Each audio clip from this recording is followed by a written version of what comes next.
मोक्षमार्गस्य नेतारं भेत्तारं कर्मभूभृताम् ज्ञातारं विश्वतत्त्वानां वन्दे तद्गुणलब्धये वन्दे तद्गुणलब्धये। मोक्षमार्ग के नेता एवं कर्म पर्वतों के भेदक और विश्व के सब तत्वों के ज्ञायक चेतन संवेदक सद्गुण आप समान प्राप्त हो यही भावना भाकर देव विनय पूर्वक करूं वंदना बारंबार जिनेश्वर देव बारंबार जिनेश्वर देव। ये देव स्तुति अपनी चल रही है। आज किस किसने कुछ याद किए हैं नए? मैं केवल आप हाथ खड़ा कर दीजिए, फिर मैं देखती हूँ सुनना है कि नहीं सुनना है, क्योंकि मैं सोचती हूँ ये पूरा कर लें अपन। चित्रा आंटी, आपको सुनाना है? सुनने का काम अभी मैं देखती हूँ, बाद में समय होगा तो। नीलम भाभी ने कर लिया, कल भी सुनाई थी, ठीक है। और किसी ने नहीं की? सुधा जी याद है आपको? रजनी जी नहीं? याद करना है, आप लोगों को छुट्टियां मिलेगी 10-12 दिन की, तो स्तुति आप लोगों को पूरी याद करके रखनी है, ठीक है ना? चित्रा आंटी क्या कह रहे हैं आप? मैं 4 सुना दूं क्या? चलिए बोलिए।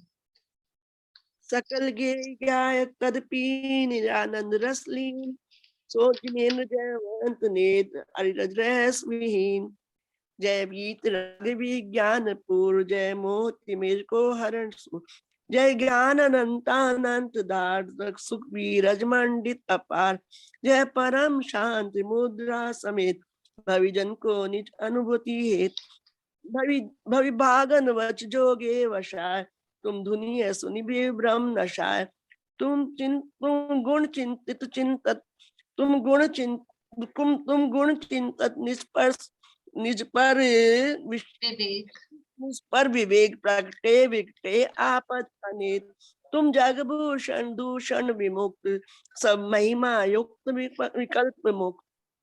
बस 4। तुम जगभूषण दूषण विमुक्त विमुक्त नहीं वियुक्त, विमुक्ति है हमारी किताब में। दूषण विमुक्त, हाँ विमुक्त, ठीक है। जगभूषण दूषण विमुक्त सब महिमा युक्त विकल्प मुक्त, ठीक है।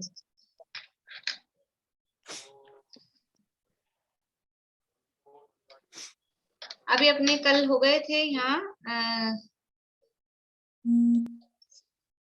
6 छंदों की चर्चा अपनी हो गई थी।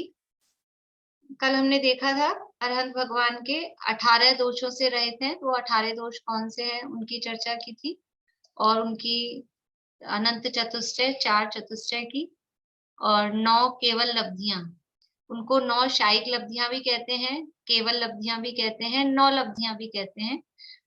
2-3 शब्द उसके लिए मिलते हैं। ये 4 घातिया कर्मों के अभाव में, यदि शॉर्ट में कहते हैं तो 4 अनंत चतुष्टय, और उन्हीं को विस्तार से कहते हैं तो उनको 9 लब्धियां, शायिक लब्धियां कहा जाता है। अभी देखिए आगे अपन छंद नंबर 7 से आगे बढ़ते हैं। मैंने इसकी फोटो भी भेज दी थी स्तुति की, जिन लोगों के पास नहीं हो, नहीं मिली हो, तो वो फोटो देख लें। सकल के गायक ये वाली भी भेज दी, और अति पुण्योदय ममाया वो वाली भी भेज दी थी। तुम शासन से अमेय जीव शिव गए जाहि जेहि सदीव भव सागर में दुख छार वारी तारण को और न आप तारी। तुम शासन से, आपके शासन को सेवन करके, से यानी सेवन करके, सेवन करने का मतलब है उसको सेवन करने का मतलब होता है, अलग अलग अर्थों में अलग अलग है। जैसे दवा का हम सेवन करते हैं, दवा का सेवन करते हैं मतलब दवा लेते हैं। हम आपकी सेवा करते हैं, किसी की भी सेवा करने का मतलब खाली पैर दबाना नहीं, हम उनकी आज्ञा में रहते हैं, उसको भी हम उसकी सेवा करना कहते हैं।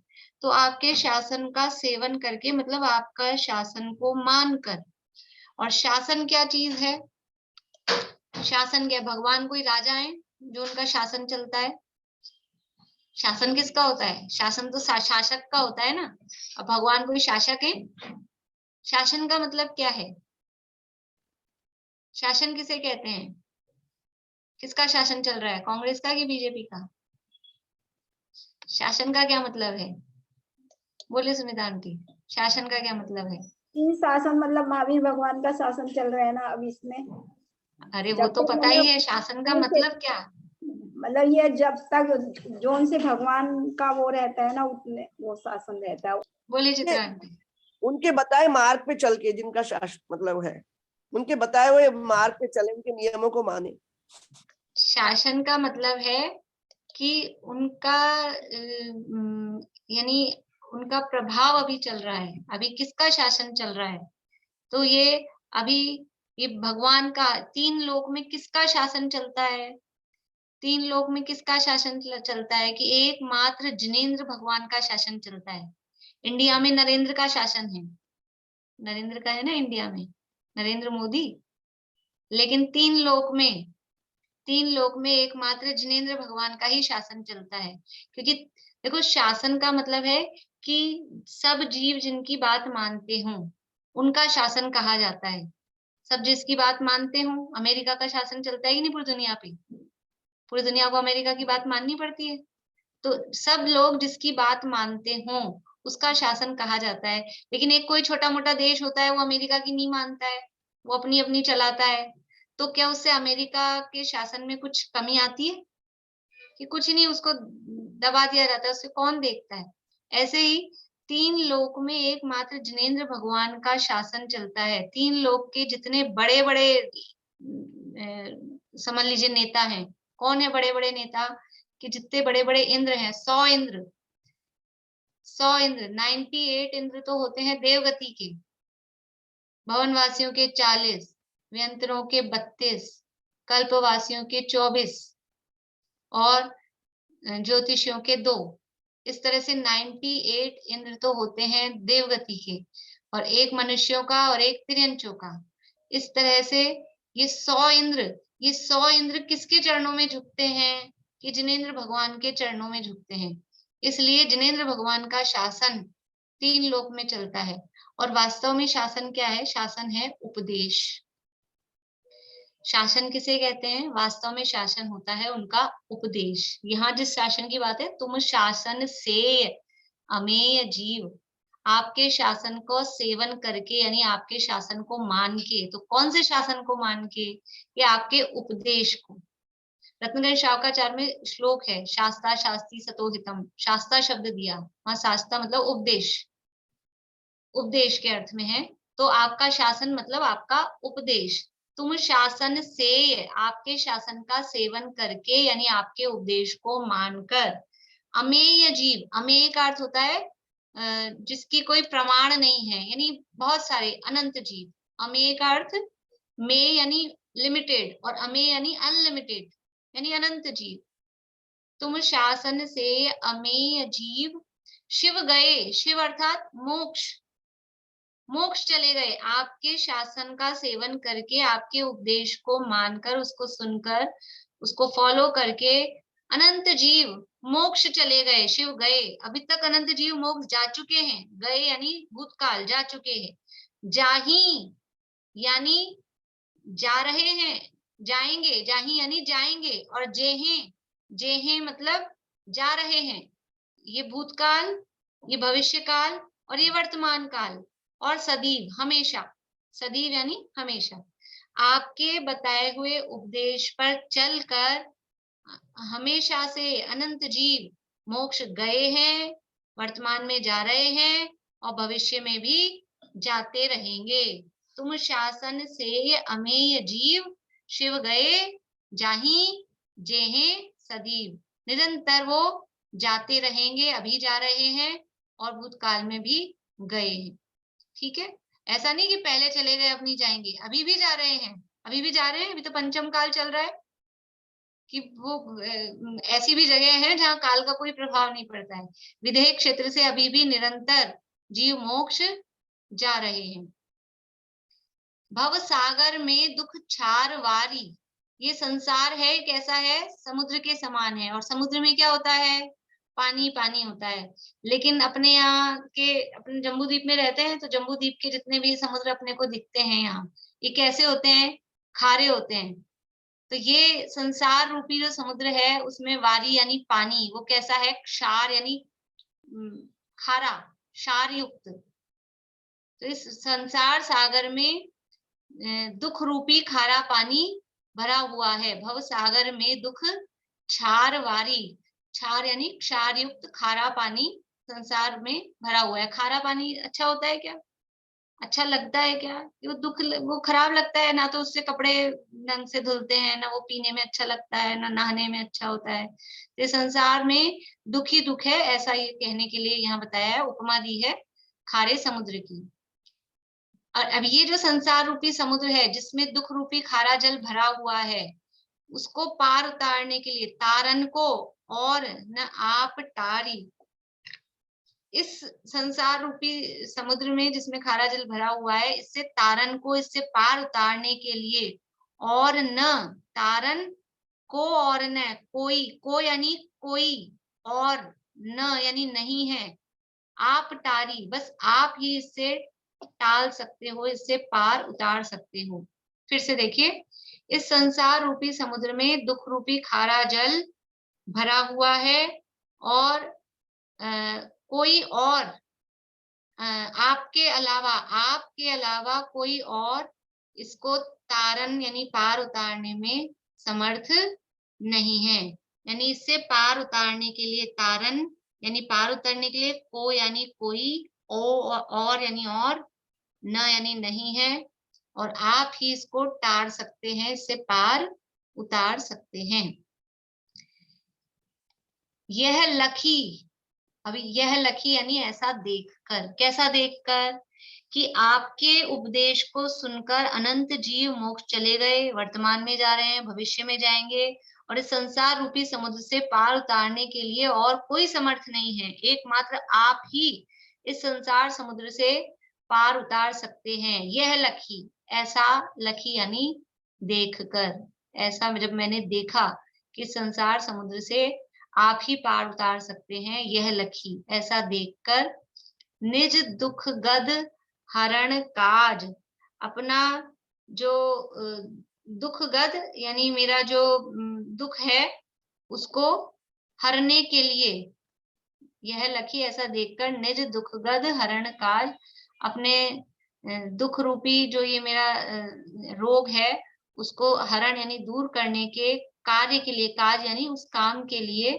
तुम ही निमित्त कारण इलाज, उसके लिए तुम ही निमित्त कारण हो, उसका इलाज करने के लिए। निज दुखगद, अपने दुख रूपी रोग को हरने रूपी कार्य के लिए आप ही निमित्त कारण रूपी आप ही उसके इलाज हो, यानी मेरे दुख का इलाज आप ही कर सकते हो, उसके निमित्त आप ही बन सकते हो।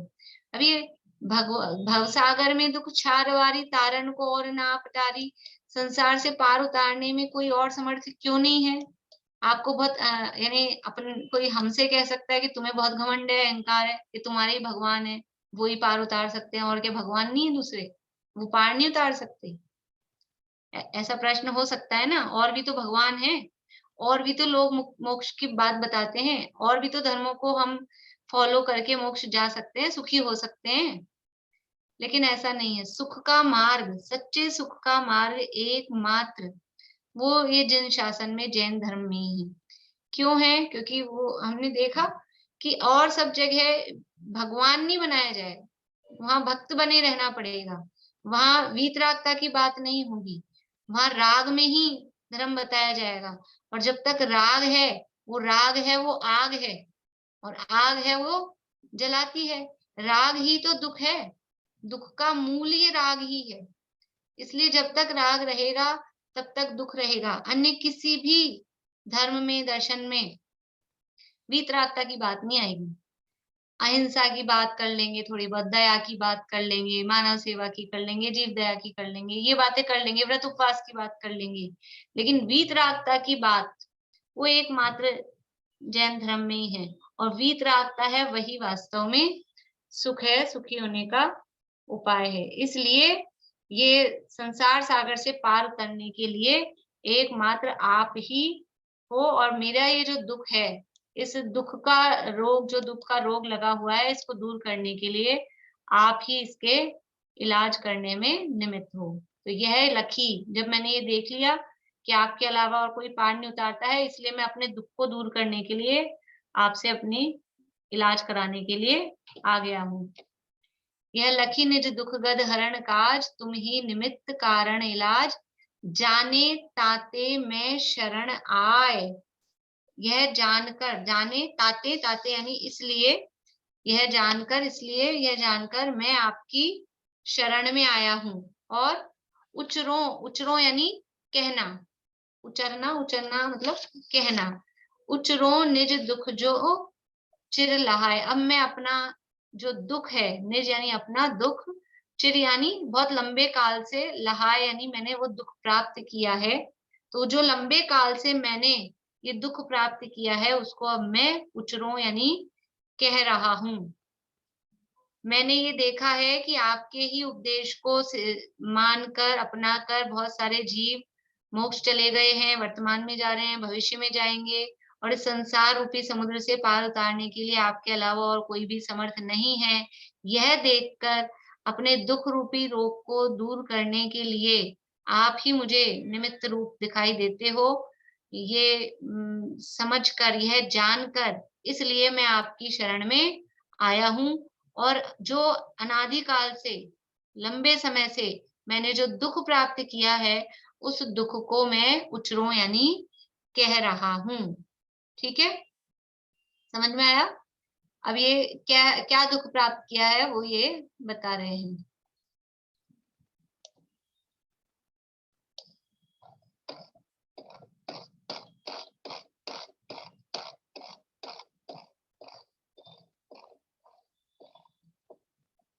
देखिए, मैं भ्रम्यो अपन को विसरी आप, अपनाए विधि फल पुण्य पाप, निज को पर को करता पिछान, पर में अनिष्टता इष्ट ठान। अब जो अनादिकाल से जो दुख हो गए ना, कुछ रोज निज दुख जो चिर चिर लहाए, अनादिकाल से जो दुख प्राप्त किए, वो कैसे प्राप्त किए वो बता रहे हैं। मैं भ्रम्यो, मैं भ्रमा, मैं भटका। भटकना और घूमना, उसमें फर्क है। भटक रहे हैं कि घूम रहे हैं, हम संसार में भटक रहे हैं। मैं भ्रम्यो, मैं भ्रमा, घूम, भटका। कैसे भटका? अपनपो विसरी आप, अपना, अपनपो यानी अपनेपन को, अपने को विसरी यानी भूलकर आप, मैं अपने आप को भूलकर भटका हूँ।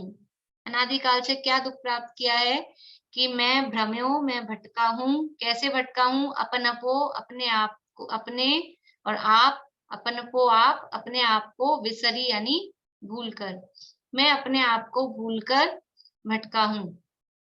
और क्या किया? अपनाए विधि फल पुण्य पाप, अपने स्वरूप को तो भूल गया। क्या है मेरा स्वरूप? मेरा स्वरूप क्या है? मेरा स्वरूप ये शुभ अशुभ भाव करना, मोहराग देश भाव करना, क्रोधमान माया लोग के प्रणाम करना, ये मेरा स्वरूप नहीं है। मेरा स्वरूप क्या है? ज्ञाता दृष्टा रहना।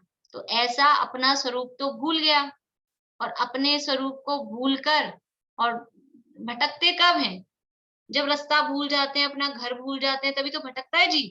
जिसको अपने घर का रास्ता पता है वो तो ना भटकता है, रास्ता भूलने पर ही भटकता है। तो अपना स्वरूप भूल गया, इसलिए भटका। और फिर क्या हुआ? भटक गया तो कुछ और थे। क्या थे? कि वो विधि, विधि यानी कर्म, कर्म के फल में जो पुण्य और पाप, ये कर्म के फल में हो रहे थे, उसको अपनाए, वो अपना माना। कभी पुण्य को अपना माना, कभी पाप को अपना माना। यानी शुभ अशुभ जो भाव हो रहे थे, उनको मैंने अपना मान लिया। अपनाए विधि फल पुण्य पाप, निज को पर को करता पिछान, पर में अनिष्टता इष्ट ठान। यहाँ इसका समझ लीजिए प्रश्न बनेगा कि मैं आज तक संसार में क्यों भटका, अपने भूल बतानी है। हमारे घूम भटकने के, संसार में भटकने के क्या कारण रहे, मेरी क्या भूल रही, दुख के क्या कारण रहे, उसके जवाब आ रहे हैं कि अपने आप को भूल गया, अपना को विसरिया आप, फिर कर्म के फल, जो पुण्य पाप रूप कर्म के फल थे उसको अपना लिया, और निज को पर को करता पिछान। ये गलत छपा है क्या? निज को पर का होना चाहिए, निज को पर का करता पिछान ऐसा होना चाहिए, ये ऐसा नहीं है। निज को पर को बिल्कुल सही है। कोई भी आप याद करते समय ध्यान रखना, ऐसा नहीं कर देना निज को पर का करता, ऐसा नहीं है। निज को पर को करता पिछान, इसका अर्थ क्या है? बहुत गहरी गंभीर भाव वाली लाइन है ये। निज को पर का करता माना और पर को निज का करता माना, इसलिए निज को भी करता माना और पर को भी करता माना। पिछान यानी मानना, निज को पर को करता पिछान यानी कभी अपने को पर के काम का करता मानता है, कभी पर को अपने काम का करता मानता है। यही तो भूल रही, भटकने का, दुख उठाने का असली कारण क्या है? ये कर्ता बुद्धि। पहला कारण बताया, अपने आप को भूल गया। दूसरा कारण कि कर्म के फल जो आ रहे थे उस फल को अपना मान लिया, वो फल थे कर्म के और उनको मान लिया अपना, कर्म के फल को अपना माना। तीसरा कारण है अपने को पर का करता माना, पर को अपना करता माना, जबकि वास्तविकता क्या थी कि अब मैं अपना करता हूँ, पर का वो उसका करता है, जो जो है वो अपना अपना करता है, लेकिन मैंने अपने को पर का करता और पर को अपना करता माना। और चौथी भूल, पर में अनिष्टता इष्ट ठान, और पर में, पर पदार्थों में किसी को अनिष्ट माना, किसी को इष्ट माना। पर में अनिष्टता इष्ट ठान, ठान मतलब ये तो शब्द ऐसे लगाए हैं, उनमें इष्ट अनिष्ट पना हमने माना। कोई पर पदार्थ को अनिष्ट माना, कोई पर पदार्थ को इष्ट जाना, लेकिन वास्तव में पर पदार्थ इष्ट और अनिष्ट होते हैं क्या? पर पदार्थ ना तो इष्ट होते हैं ना अनिष्ट होते हैं, लेकिन मैंने पर पदार्थों में इष्ट अनिष्ट की ये कल्पना की, इसका नाम है ठान। ऐसे ही वास्तव में होते तो ठान शब्द नहीं लिखते, लेकिन मैंने ऐसे इनमें इष्ट अनिष्ट की कल्पना की, इसलिए लिखा है पर में अनिष्टता इष्ट ठान। फिर क्या हुआ इससे? इससे क्या हुआ? जब पर निज को पर को करता माना, पर को निज का करता माना, पर पदार्थों को इष्ट अनिष्ट माना, तो हुआ क्या? पांचवा पॉइंट, आकुलित भयो अज्ञान धारी। और फिर उससे क्या हुआ? आकुलित हुआ। आकुलित मतलब दुखी हुआ। क्यों हुआ? अज्ञान के कारण, अज्ञान धारी। ये जो मेरी अज्ञानता थी, मैं पर का करता नहीं था, पर मेरा करता नहीं था, कोई पर पदार्थ इष्टनिष्ट नहीं था, लेकिन फिर भी मैंने निज को पर का करता माना, पर को निज का करता माना, पर पदार्थों को इष्टनिष्ट माना। तो ऐसा ज्ञान धारण करके क्या हुआ? आकुलित भयो, आकुलित हुआ। और उसके लिए उदाहरण दिया, कैसे आकुलित हुआ?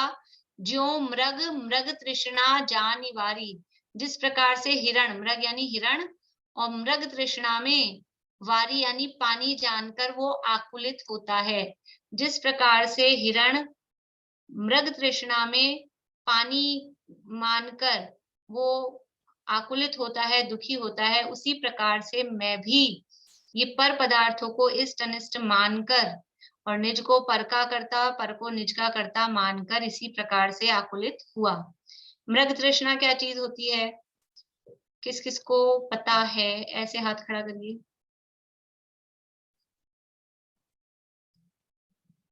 पता है काफी लोगों को। देखिए मृग तृष्णा, कुछ लोग हैं जिनको नहीं भी पता है। मृग तृष्णा का मतलब है रेगिस्तान में, रेगिस्तान में हिरण होते हैं और पानी तो होता नहीं रेगिस्तान में, और उस हिरण को प्यास लगती है तो वो दूर से देखा, धूप पड़ती है, ऐसा अपन लोग भी कभी सफर में जाओ ना, मतलब बाय रोड कार वगैरह से, तो अपने को भी दिखता है कहीं धूप आ रही हो रोड पे, तो ऐसा लगता है रोड चमकती हुई कि आगे पानी है, गीला है, लेकिन उस जगह तक पहुंचो तो वो तो रोड सूखी की सूखी। ऐसे ही वहां रेगिस्तान में वो रेत ऐसे चमकती है कि पानी जैसा लगता है। और उस हिरण को प्यास लगती है तो वो भागता है, वहां पानी दिख रहा है, वहां तक भाग के पहुंचता है।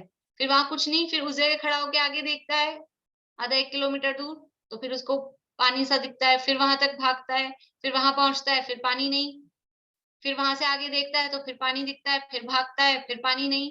ऐसे भागता रहता है, प्यास लग रही है और पानी के लिए सारे रेगिस्तान में भागता रहता है। फिर क्या होता है, दुखी तो होता ही है, परेशान तो होता ही है और एंड में मर जाता है। ऐसे ही उसकी तो अपने को समझ में आ रही है। हम क्या करते हैं, ये आकुलित भयो अज्ञानधारी, हम कैसे अज्ञानता से आकुलित हो रहे हैं कि हम सोचते हैं, बच्चे होते हैं बचपन में तो ऐसा लगता है ये मम्मी पापा कितने आराम में है, ये मम्मी कितने आराम में है, खाली रोटी बनाओ सो जाओ, दिन में सो जाती हैं और फिर क्या है, फिर रोटी बना लेती है, ना इनको पढ़ना पड़ता है, ना लिखना पड़ता है, ना एग्जाम देना पड़ता है, कितने आराम में है। ऐसा लगता है कि नहीं लगता है, लगता था कि नहीं बचपन में? ऐसा लगता है कि कोई बोझा नहीं, ना स्कूल जाना, ना सब कुछ, हेडक नहीं, टेंशन नहीं। और फिर क्या होता है, एक दिन वो भी आता है, खुद बड़े हो जाते हैं, फिर खुद मम्मी बन गए कि पापा बन गए। फिर क्या होता है, फिर लगता है ये बड़े बुजुर्ग आराम में हैं, कुछ नहीं, रिटायर हो गए, काम काज नहीं है, बनी बनाई थाली लग जाती है, मिल जाती है, खा लेते हैं, छुट्टी। लेकिन हमको क्या लगता है, आगे दूसरी दूसरी अवस्थाओं में सुख दिखता है। ऐसा अपने को लगता है कि नहीं? अभी ये बच्चे छोटे हैं, बस ये समझ, छोटा बच्चा पैदा हुआ है ना, तो ऐसा लगता है ये कब बोलने लग जाए, ये बता दे ये रो क्यों रहा है, बस इतना ये बता दे ये रो क्यों रहा है, अभी बोलने लग जाए तो अपन थोड़े फ्री हो जाएं। फिर वो बोलने भी लग जाता है, फिर उसके बोलने से परेशान हो जाते हैं कि बोलता बहुत है। फिर उसके बाद में स्कूल की परेशानी, फिर पढ़ाई की जिम्मेदारी, फिर चलो पढ़ने लग गए, 11th-12th में आ गए, अब इनके पढ़ाई की व्यवस्था और विशेष, फिर बड़े हो गए तब इनकी शादी कर दें, फिर तो फ्री हो गए अपन कि अभी शादी हुई है, अब पोता पोती हो जाए कि दोहिता दोहिती हो जाए, उनको पलवा दें, वो बड़े हो जाए, ये लगा ही रहता है। कभी कहीं मतलब सुख ही नहीं होता, एक के बाद एक आगे आगे देखता है, अब सुख मिलेगा, अब सुख मिलेगा, लेकिन मर जाते हैं, सुख मिलने का काम नहीं है। कभी सोचता है, भोजन की थाली लगी है तो सोचता है कि मिठाई खा के सुखी हो जाऊं, मीठा खाता है, फिर नहीं, फिर सोचता है नमकीन खा के सुखी हो जाऊं, फिर लगता है अब कुछ खट्टा खा लूं, फिर कुछ पानी पी लूं, निरंतर। कभी रसना इंद्रिय का विषय, कभी नेत्र इंद्रिय का विषय, कभी कर्ण इंद्रिय का विषय, ये अलग अलग अलग अलग, जैसे वो इधर से उधर भाग रहा है ना, ऐसे हम 5 इंद्रियों के विषयों में इधर से उधर, इधर से उधर। कभी जयपुर में बोर हो गए तो अपने सब जगह है, पूरे इंडिया में फैले हुए हैं, तो यहाँ चले गए, वहां चले गए, नहीं तो घूमने फिरने चले गए। ये सब इंद्रियों के विषय, इस तरह से ये मृग तृष्णा है। सुख मिलता है क्या? सुख होता है क्या? सुख नहीं मिलता है, क्योंकि सुख बाहर में है ही नहीं। जैसे वहां रेगिस्तान में पानी है ही नहीं, तो मिलेगा क्या उसको? पानी हो तो मिले ना। जैसे रेगिस्तान में पानी नहीं है, वो केवल पानी की कल्पना करता है और दुखी होता है। इसी प्रकार हम पर पदार्थों में, बाहरी परिस्थितियों में हम सुख मानते हैं, लेकिन ना तो बाहरी किसी वस्तु में सुख है, ना किसी घटना में सुख है, ना किसी परिस्थिति में सुख है, ना किसी क्षेत्र में सुख है। किसी द्रव्य, क्षेत्र, काल, भाव में सुख है ही नहीं, क्योंकि सुख नाम का गुण तो जीव में होता है, और उसमें भी मेरा सुख मुझ में ही होगा। सब हम जीव हैं, लेकिन मेरा सुख आप जीव में नहीं होगा, आपका सुख आप में, आपका सुख आप में। इसलिए ये आकुलित भयो अज्ञानधारी, जो मृग मृग तृष्णा जाने वाली। जैसे मृग है, वो मृग तृष्णा में पानी जानकर आकुलित होता है, दुखी होता है, वैसे ही हम पर पदार्थों में सुख मानकर कभी नए कपड़े पहनकर सुखी होना चाहते हैं, कभी गहने पहनकर सुखी होना चाहते हैं, कभी मेकअप करके सुखी होना चाहते हैं, कभी कोई हेयर स्टाइल बना के सुखी होना चाहते हैं, कैसे कैसे सुखी होना चाहते हैं। अलग अलग टाइप है सुखी होने के, लेकिन सुखी होते हैं क्या? सुखी नहीं होते, सुख मिलता नहीं है। विचार करना आप, ये बहुत ही मतलब ये विचारणीय है। अभी तो अपन बहुत ज्यादा समय अपने पास में नहीं है, इसलिए शॉर्ट में ही इसकी चर्चा कर रहे हैं। आकुलित भयो अज्ञान धारी, जो मृग मृग तृष्णा जानी वारी, तन परिणति में आपो चितार, कबहू न अनुभव स्वपद सार। और क्या किया, ये सब वही चल रहे हैं अपने दुखों के कारण या अपनी भूल, क्या क्या भूल की मैंने। तो ये पहले तो अपने आप को भूल गया, फिर कर्म के फलों को अपनाया, उसमें अपनापन किया, फिर निज को पर को करता पिछान, फिर चौथा पर में निश्चय स्थान, फिर ये पांचवा आकुलित भयो अज्ञानधारी। फिर है ये छठा नंबर, तन परिणति में आपो चितार। तन यानी शरीर की परिणति में आपो चितार यानी अपने अपने को चितार यानी उसको अपना माना। शरीर की जो परिणति हो रही थी यानी मोटा पतला गोरा काला रूखा चिकना, जो भी शरीर की अवस्थाएं हो रही थी, परिणति मतलब उसकी जो अवस्था हो रही थी, उसमें अपनापन, चितार का मतलब उसमें अपनापन माना, ऐसा समझना। वो थोड़ा मारवाड़ी वाला ढूंढारी वाला शब्द है। शरीर की अवस्थाओं को अपनी अवस्था माना, मैं गोरा, मैं काला, मैं मोटा, मैं पतला। तो तन परिणति में आपो चितार, कबहू न अनुभवो स्वपद सार। और तन की परिणति, तन की अवस्थाओं को, शरीर की अवस्थाओं को अपना माना, तो अपना स्वपद सार, अपना जो निज पद था, मेरा जो स्वरूप था, उसका कभी भी अनुभव नहीं किया। कबहू न अनुभवो, कभी भी अनुभव नहीं किया। किसका नहीं किया? स्वपद सार, अपना जो निज पद था, अपना जो वास्तविक स्वरूप था। क्योंकि ये मेरा स्वरूप नहीं है, गोरा काला मोटा पतला लंबा ठिगना रूखा चिकना। अभी सर्दियों में कहो मैं बहुत रूखा रूखा हो गया, ये मैं देखो कैसी, ये अपने आप को मानता है। तो ये तन परिणति में आपो चितार है, और इसको अपना माना, तो अपना जो स्वरूप था, वास्तविक स्वपद था, उसका कभी भी अनुभव नहीं किया। आगे ये यहाँ तक हो गई ये भूल की चर्चा, ठीक है। कबहू न अनुभवो स्वपद सार। अब आगे बता रहे हैं भगवान को नहीं जाना उससे क्या हानि हुई। तुमको बिन जाने जो कलेश पाए, सो तुम जानत जिनेश। पशु नारक नर सुर गति मंझार, भव धर धर मर्यो अनंत बार। अभी तो ये बताइए हमारी भूल, ये मेरी भूल थी। अब भगवान आपको नहीं जाना, तुमको बिन जाने, आपको जाने बिना जो कलेश पाए, जो कलेश, कलेश यानी दुख पाए, मैंने आपको जाने बिना जो दुख पाए, सो तुम जानत जिनेश। हे भगवान, हे जिनेश, हे जिनेन्द्र भगवान, उनको आप जानते हो। मैंने आज तक आपका स्वरूप नहीं जाना। अभी जो अपने कल पढ़ी थी स्तुति, अति पुण्य उदय माया, उसमें भी है ना, अब तक तुमको बिन जाने, दुख पाए निजगुण हाने।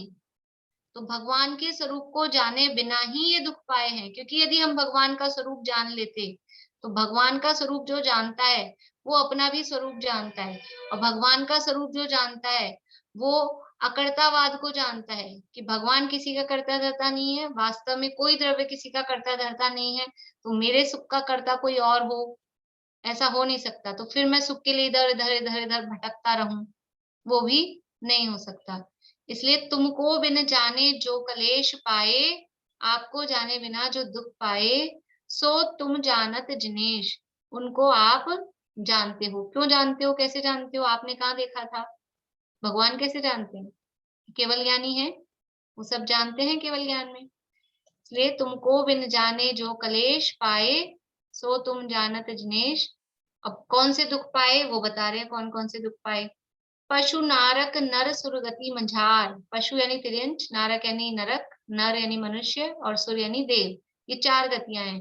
इन चार गतियों, मंझार यानी इन चार गतियों में, भव धर धर मर्यो अनंत बार, मैं अनंत बार, भव यानी जन्म, इन चार गतियों में अनंत बार जन्म धारण कर करके अनंत बार इसमें मरा हूं। अनंत बार जन्म धारण किया है और अनंत बार ही मरा हूं। कभी देवगति में गए कि नहीं गए? अनंत बार गए हैं। नरक में गए कि नहीं गए? अनंत बार गए हैं। चारों ही गतियों में अनंत अनंत जन्म धारण करके अनंत अनंत बार ये मैं मरा हूं। ये भगवान को नहीं जानने से ये जो मेरा फल हुआ, उसको नहीं जानने के जो कष्ट हुआ वो यहाँ बताए। अब क्या है? अब काल लब्धि बलते दयाल, तुम दर्शन पाए भयो खुशाल।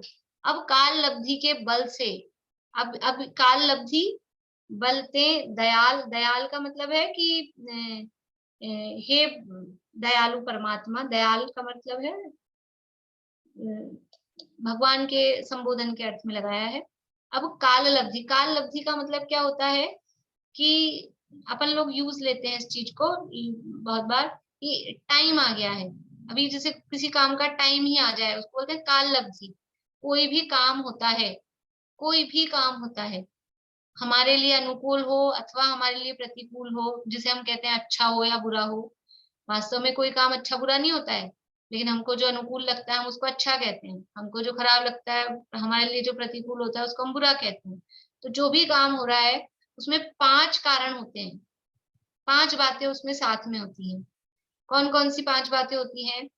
स्वभाव, पुरुषार्थ, होनहार, काल लब्धि और निमित्त। ये 5 चीजें, इनको बोलते हैं 5 समवाय। कोई भी काम होता है तो उसमें ये 5 समवाय यानी ये 5 कारण होते ही हैं। स्वभाव, पुरुषार्थ, होनहार, काल लब्धि और निमित्त। ये 5 कारण उसमें होते ही हैं। तो अब काल लब्धि यानी ये 5 कारण होते हैं, लेकिन इन 5 कारण में से जो मुख्य दिखाई देता है वो एक ही कारण होता है, कोई सा भी एक हो। कभी होनहार मुख्य दिखाई देती है, कभी निमित्त मुख्य दिखाई देता है, कभी काल लब्धि निमित्त दिखाई देती है। तो कारण तो 5 ही होते हैं, लेकिन जब कथन किया जाएगा, जब कोई कार्य कहा जाएगा कि ये इसकी वजह से हुआ, तो उसमें से 5 में से एक को ही प्रमुख किया जाएगा। तो अभी मेरे भाग्य का उदय आया है, आपके दर्शन पाए हैं, तब इसमें कौन से फैक्टर को मुख्य कर रहे हैं? काल लब्धि।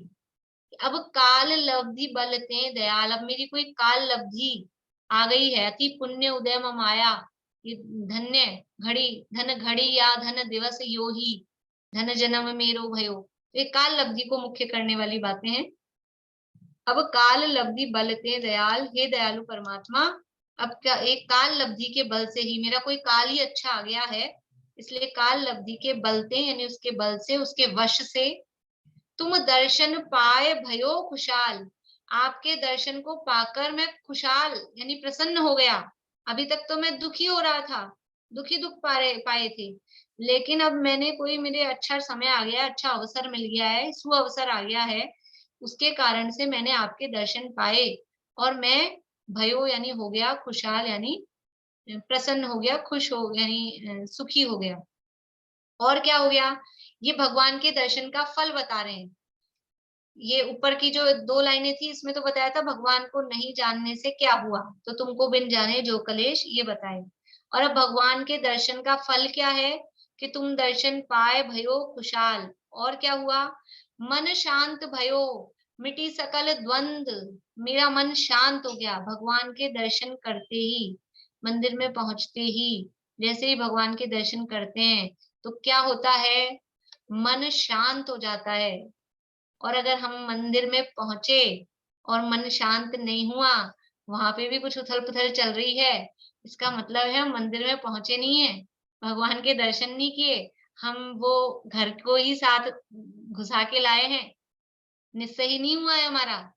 निश्चय बोलते हैं ना, निश्चय का मतलब है सब बाहर निकाल दो, जितना भी दिमाग में भरा है घर का, उसको बाहर निकाल दो, वो नहीं निकला। और मंदिर में पहुंच के, भगवान के सामने पहुंच के भी यदि घर के ही विकल्प चल रहे हैं, मन शांत नहीं हुआ है। और वास्तव में भगवान के दर्शन का फल क्या है? मन शांत भयो, मैंने आपके दर्शन पाए और अब मेरा मन शांत हो गया। क्यों होगा शांत?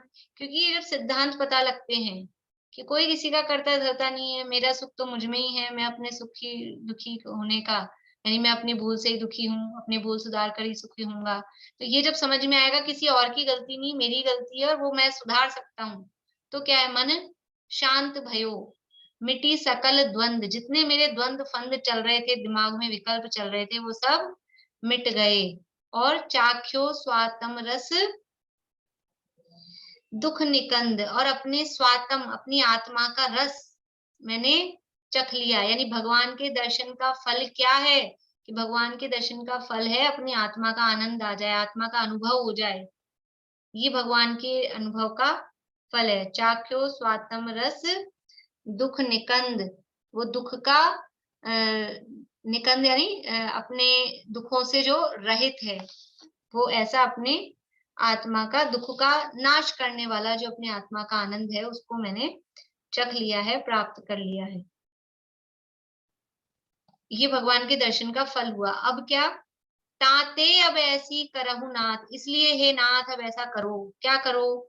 ताते इसलिए, अब ऐसी करहु नाथ, इसलिए अब ऐसा कुछ करो।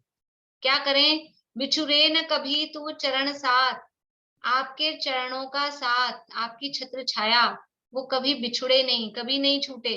तो क्या हमेशा भक्ति बने रहना चाहते हैं?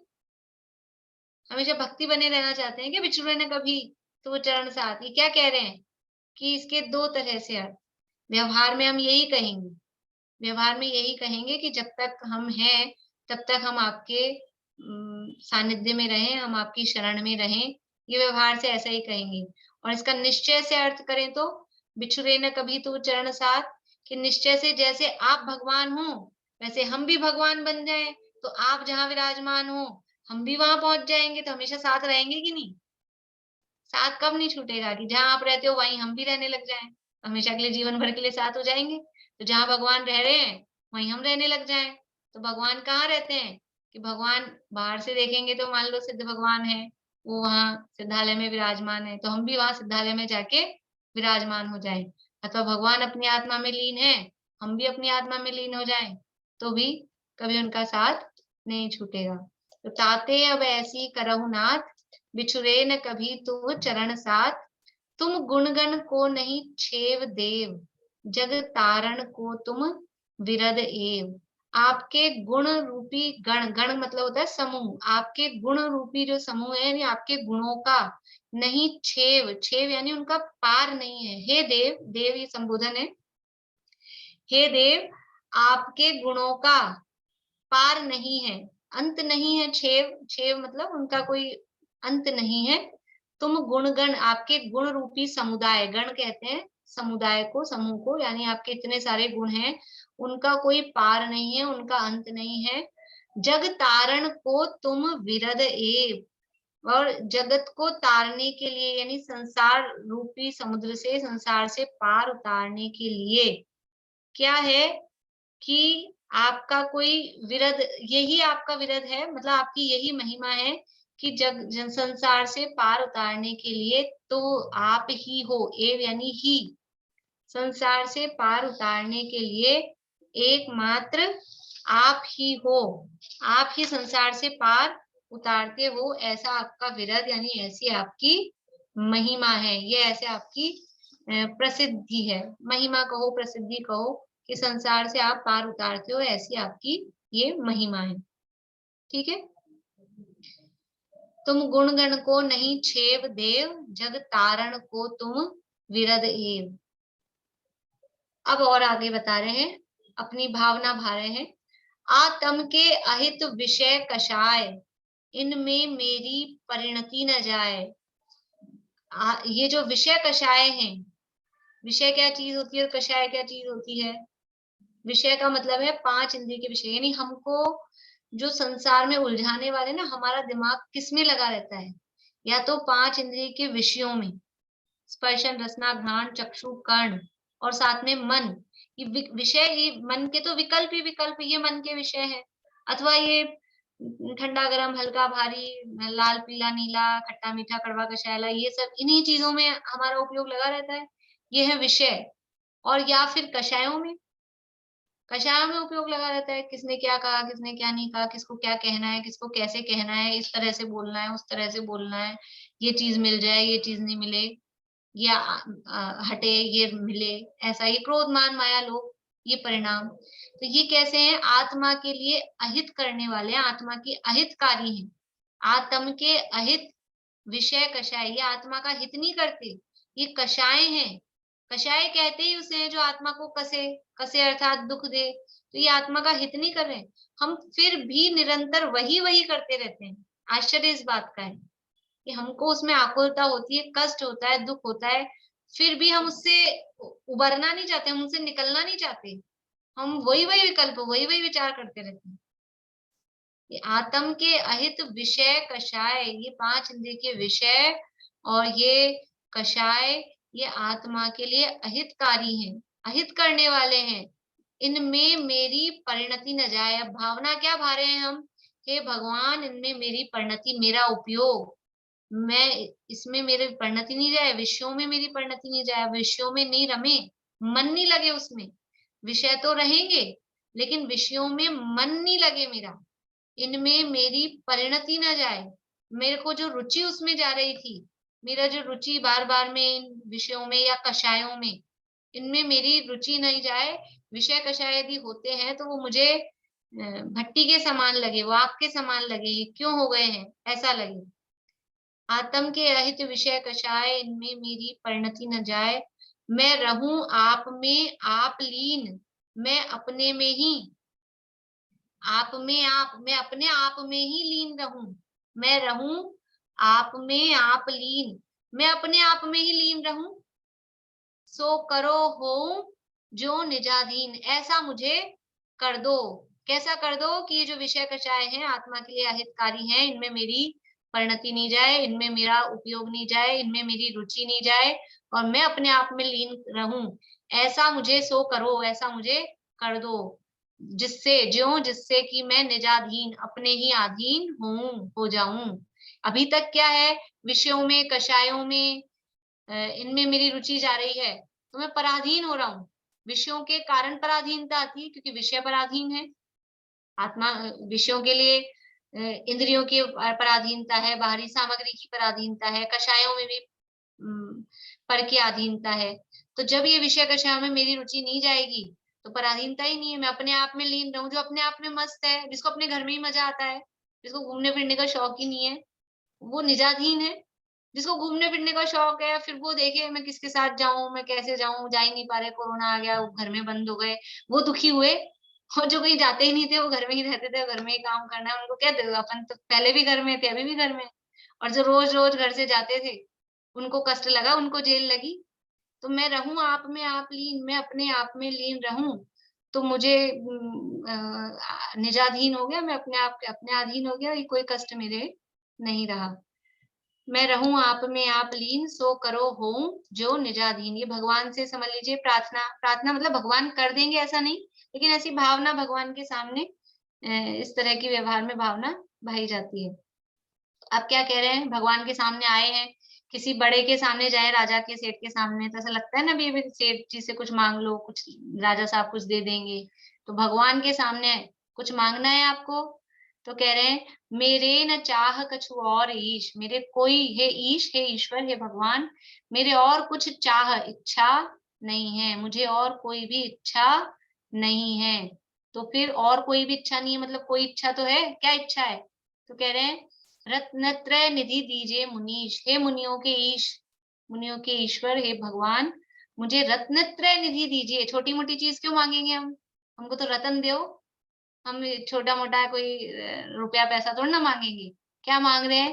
रत्नत्रय, रत्नत्रय अर्थात सम्यक दर्शन, सम्यक ज्ञान, सम्यक चारित्र, ये तीन रत्न है, उस रत्नत्रय की निधि हे भगवान वो मुझे दीजिए। दीजिए मतलब भगवान से भावना भारे, वो प्राप्त तो अपने आप से ही होगी।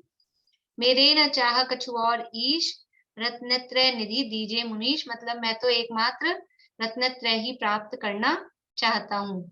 मुझ कारज के कारण सुआप, शिव करहु हरहु मम मोह ताप। मुझ कारज, मुझ यानी मेरे, कारज यानी कार्य के, मेरा जो कार्य है, मेरा कार्य क्या है, ये रत्नत्रय प्राप्त करना, ये मेरा कार्य है। मुझ कारज के कारण, उस कार्य के कारण कौन हो? सु आप, वो आप ही हो। यानी मुझे जो ये रत्नत्रय प्राप्त करने रूपी कार्य करना है, उसके लिए कारण, यहाँ कारण का अर्थ है निमित्त, उसके लिए निमित्त कौन हो? कि आप ही उसके निमित्त हो, और कहीं से भी मेरे को ये रत्नत्रय की प्राप्ति नहीं होगी। रत्नत्रय की प्राप्ति के निमित्त वो सच्चे देवशास गुरु ही होते हैं। इसलिए मुझ कारज, मेरा जो कार्य है रत्नत्रय की प्राप्ति करना या मोक्ष जाना, उसके कारण, कारण अर्थात निमित्त कारण वो आप ही हो। शिव करहु, हे भगवान मेरे मोक्ष करो, शिव करहु, शिव का अर्थ कल्याण भी होता है, कल्याण मतलब मोक्ष, मेरे कल्याण करो, मेरे मोक्ष की प्राप्ति कराओ। हरहु मम मोह ताप, और जो मेरे मोह रूपी ताप, संताप, ये मिथ्यात्व या मोह रूपी जो संताप है, आतप या बुखार चढ़ा हुआ है, ताप मतलब समझ लीजिए बीमारी है, उसको हरहु यानी दूर कर दो। हे भगवान मेरा जो कार्य है रत्नत्रय की प्राप्ति का, सुखी होने का, उसके लिए कारण आप ही हो, और मेरे शिव यानी कल्याण करो, मेरा मोक्ष करो, और मेरे मोह रूपी आतप को आप नष्ट करके मेरा कल्याण करो, ऐसी मेरी भावना है। अब नीचे उदाहरण दे रहे हैं।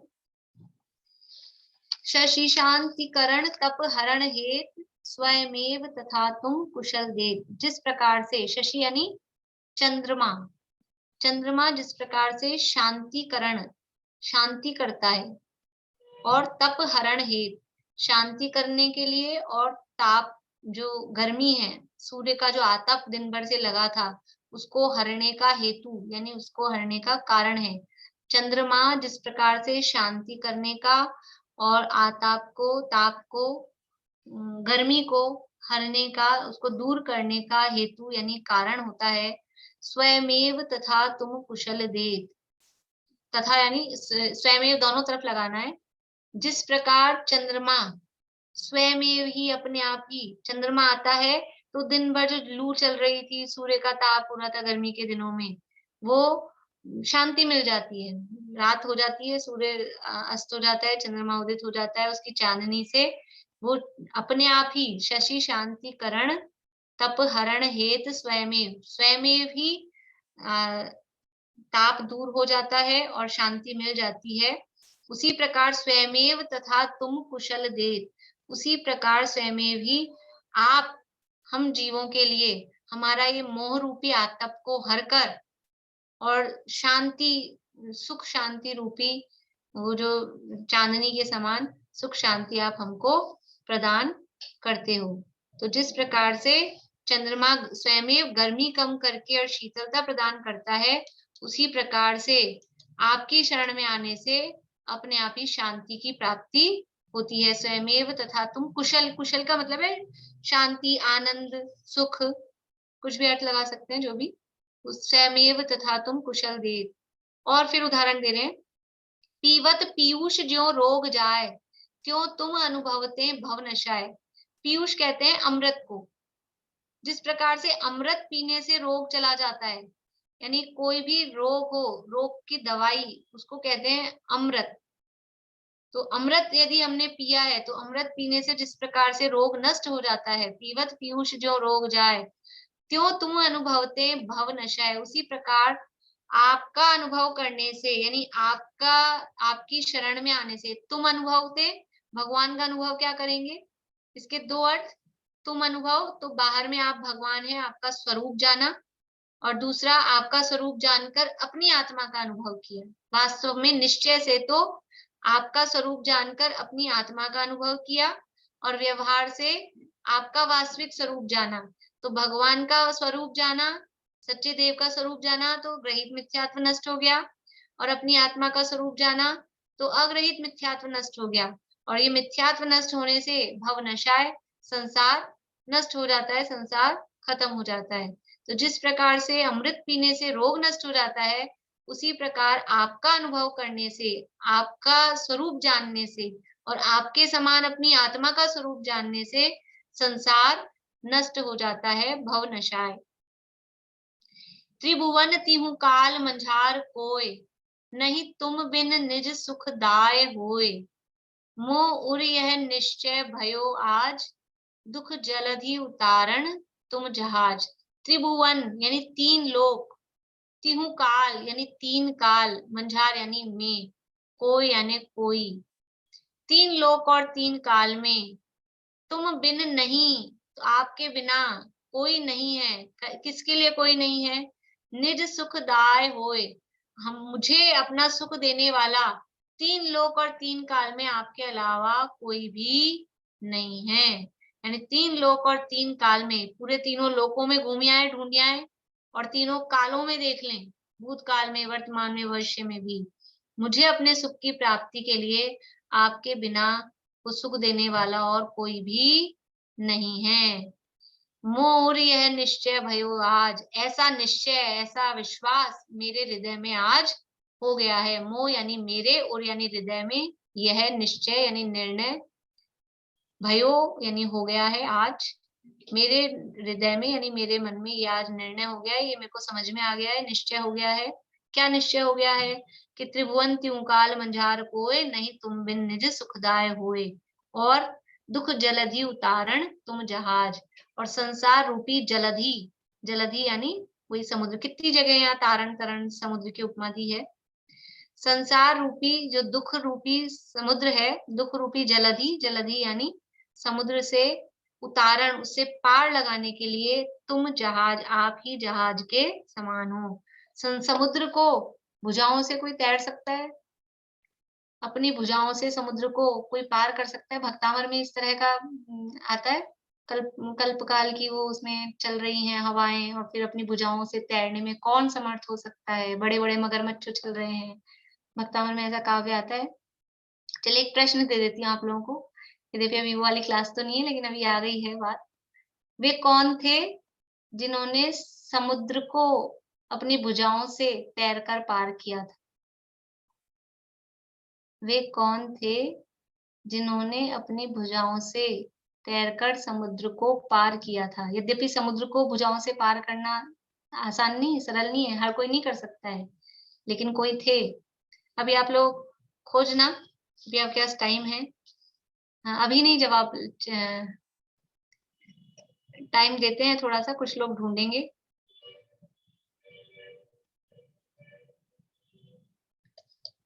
तो दुख जलधि उतारण तुम जहाज, संसार रूपी दुख रूपी सागर से पार उतारने के लिए आप ही जहाज के समान हो। अंतिम, तुम गुण गण मणि गणपति, गणत न पावहि पार, दौल स्वल्प मति किम कहे, नमः त्रियोग संभार। तुम गुण गण मणि गणपति, तुम गुण गण मणि गणपति, आपके गुण रूपी गण, गण यानी अभी अर्थ बताया था, गण यानी अर्थ होता है समुदाय, समूह। आपके गुण रूपी जो समूह की जो मणियां हैं, यानी गुण रूपी मणियों को, गणत, गणत यानी गिनने के लिए, उनका वर्णन करने के लिए, कौन कौन न पावही पार, उसका पार नहीं पा पाते, कौन नहीं पा पाते? गणपति। गणपति कहते हैं गणधर को, जो अपन बोलते हैं गणेश, गणेश शब्द होता है वास्तव में उसका अर्थ है गणधर, गणपति, गणपति कहते हैं गणधर को। तो आपके गुण रूपी मणियों का वर्णन करने के लिए, उनको गिनने के लिए गणधर भी उसका पार नहीं पा सकते, मतलब गणधर भी उसमें समर्थ नहीं है। गणधर को क्यों लिया? क्योंकि ज्ञान की उत्कृष्टता यानी अल्प ज्ञानियों में, केवल ज्ञानी से एक स्टेप नीचे यदि देखें तो सबसे हाईएस्ट ज्ञान किसके पास में है? वो गणधरों के पास में है। 4 ज्ञान के धारी, मति श्रुत अवधि मन पर, और पूरे द्वादशांग के पाठी, ऐसे 4 ज्ञान के धारी गणधर देव भी आपके गुणों का वर्णन नहीं कर सकते। गणत न पावई पार, मतलब उनको गिन नहीं सकते, उनका वर्णन नहीं कर सकते। तो दौलत राम जी कह रहे हैं कि मैं दौलत राम स्वल्प मति, मैं अपनी अल्प बुद्धि, मति यानी बुद्धि, मैं अपनी अल्प, स्वल्प अपनी अल्प मति बुद्धि से किम कहे, क्या कहूं? जब आपके गुणों का वर्णन करने के लिए गणधर ही समर्थ नहीं है, तो मैं दौलत राम, थोड़ी सी मेरी बुद्धि, मैं अपनी अल्प बुद्धि से क्या कहूं? मैं तो नमहु त्रियोग संभार, मैं तो तीनों योगों को संभाल कर आपको नमस्कार कर रहा हूँ। इन नमहु त्रियोग संभार और भी कहीं पढ़ा है? 3 भुवन में सार, वीतराग विज्ञानता, शिव स्वरूप शिवकार, नमहु त्रियोग संभारी के। तो कौन से योग संभाल लें? कौन से योग संभाल लें? एक रामदेव वाला योग, एक पतंजलि वाला योग, कौन कौन से योग संभाल लें? कि योग, 3 योग, मन, वचन और काय। मैं अपने मन को, वचन को और काया को संभाल के, कम से कम ये बाहरी तो स्थिरता हमको रखनी चाहिए कि हमारा मन जो हम भगवान की भक्ति कर रहे हैं उसमें एकाग्र हो, हमारे वचन शुद्ध हो, हम क्या बोल रहे हैं पता ही नहीं चलता है, मुक्त की जगह युक्त, युक्त की जगह मुक्त, सब अर्थ का अनर्थ हो जाता है। तो हमारे वचनों को भी संभालिए। हम नमः त्रियोग संभाल के बोलते हैं ना, तो संभालना चाहिए मन को भी, वचन को भी और काया को भी। शरीर से कुछ भी कर रहे हैं, कुछ भी हो रहा है, कैसे भी उठ रहे हैं, बैठ रहे हैं, लेटे हैं, खा रहे हैं, पी रहे हैं, ऐसा नहीं। नमः त्रियोग संभार में अपने मन, वचन, काय तीनों को एकाग्र करके मैं आपको नमस्कार करता हूँ। स्तुति है, स्तुति में भगवान के गुणों का वर्णन करना था, तो ये कुछ गुण कहे, कौन कौन से गुण कहे, आप लोगों को इसमें से छांटना है कि भगवान के गुण क्या क्या बताए इसमें से। अपने दुखों का वर्णन किया और हम संसार में क्यों भटके हैं वो वर्णन किया। लेकिन अभी ये जो कुछ छंद आए हैं, ये भगवान की भक्ति के कुछ बातें, अपनी भावना की आई, मैं क्या चाहता हूँ, मैं क्या बनना चाहता हूँ, वो भी बातें आई। लेकिन भगवान की भक्ति, भगवान के गुण किस में आए कि शशि शांतिकरण तपहरण हेत स्वयमेव तथा तुम कुशल देत, पीवत पीयूष जो रोग जाए, तो तुम अनुभवते भवनशाय। ये भगवान के गुण भी बताए हैं। तो आपके गुण इतने हैं कि गंधर्व देव भी चार चार ज्ञान जिनके पास में है, वो आपके गुणों का वर्णन नहीं कर पा रहे, तो मैं इतनी सी अपनी बुद्धि से क्या वर्णन करूं। इसलिए मैं तो हाथ जोड़ के तीनों योगों को स्थिर करके और आपको नमस्कार करता हूँ। इस तरह से ये देव स्तुति की बहुत गहरे भाव हैं। आज अपन ने थोड़ा फास्ट ले लिया है, पूरा करना था मुझे इसको, लेकिन आप लोग विचार करना और इसका भाव ख्याल में लेते हुए इसको रोज पढ़ेंगे। रोज पढ़ने का नियम ले लीजिए तो अपने आप छंद याद होने लग जाएंगे और फिर बुद्धि पूर्वक एक एक एक छंद धीरे धीरे करके। मैं समझती हूँ एक साथ एक दिन में नहीं होगी, अभी बचपन में और इस एज में फर्क पड़ता है तो टाइम तो लगेगा, लेकिन हम करना चालू कर दें तो हो जाएगी। रोज बोलें, देख के बोलें, बोलने से। और बोलना कैसे है, अभी याद करने के लिए आवाज बाहर, मुंह से बाहर आवाज निकाल के, मन में नहीं, मन में पढ़ने से याद नहीं होता है, बोलकर याद करना है, तो बोलना है। ठीक है, अभी अभी इस स्तुति के संबंध में किसी को कोई प्रश्न हो तो आप बताइए, पूछ लीजिए, नहीं तो अपन पूरा करते हैं। अभी कोई शब्द वगैरह समझ में नहीं आया हो, कुछ रह गया हो किसी का, बोलिए नीलम भाभी। मेरा 7th चैप्टर फिर बाद में सुन लीजिए आप। बाद में सुनेंगे, अभी अब समय है। अभी ये है। स्तुति अपनी पूरी हो गई है, तो कल दिन में फिर अपन ये वाली क्लास नहीं रखेंगे और शाम को भी अब मुझे द्रव्य संग्रह का पूरा करना है विषय, लेकिन द्रव्य संग्रह में शाम की बात नहीं की है, देख लेंगे। यानी ये वाली क्लास अब कल दिन में नहीं होगी 2:30 बजे वाली, और आज शाम को भी फिर वो क्लास ये वाली नहीं होगी। स्तुति अपनी पूरी हो गई है।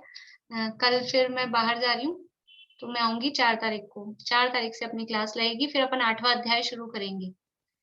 तो अब अभी आप लोगों ने कुछ छुट्टी भी की हो तो ठीक है, अब 8वां अध्याय मिस नहीं करना है, बहुत ही इम्पोर्टेंट है और बहुत इंटरेस्टिंग भी है और अच्छा है, कर्मों के संबंध में उसमें बातें आएगी। तो अपन 4 तारीख से फिर 8वां अध्याय शुरू करेंगे। और जब तक ये छुट्टियां हैं, आप लोग ऐसा नहीं हो कि सब कुछ भूल भाल जाए, 7वें अध्याय का रिवाइज करते रहें और ये स्तुति वगैरह जो भी याद करने की चीजें, जिनकी जो पेंडिंग पड़ी हैं, वो अपना पेंडिंग काम पूरा कर ले। ठीक है ना, बोलिए रेखा जी। नहीं कहती, 5 लब्धि तो मेरे को बताती है, 9 लब्धि आपने बताई ना, ये समझ में नहीं आया 5 लब्धियां तो अलग हैं, वो समय कृष्ण प्राप्ति के वाली सोक्षम विशुद्धि देशना, वो अलग है। ये 9 लब्धियां हैं 4 घातीय कर्मों के भाव में, शायिक भाव के 9 भेद होते हैं ये। तो अनंत ज्ञान, अनंत दर्शन, शायिक सम्यक, शायिक चारित्र और शायिक दान, शायिक लाभ, शायिक भोग, शायिक उपभोग, शायिक वीर्य।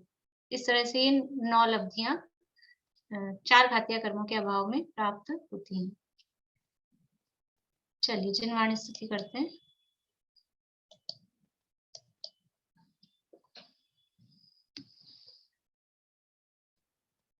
तुम हो अचेलक पार्श्व प्रभु, वस्त्रादि सब परित्याग कर तुम वीतरागी हो गए, रागादि भाव निवार कर तुमने बताया जगत को, प्रत्येक कण स्वाधीन है, करता न धरता कोई है, अणु अणु स्वयं में लीन है, अणु अणु स्वयं में लीन है। 9 बार नमो मंत्र।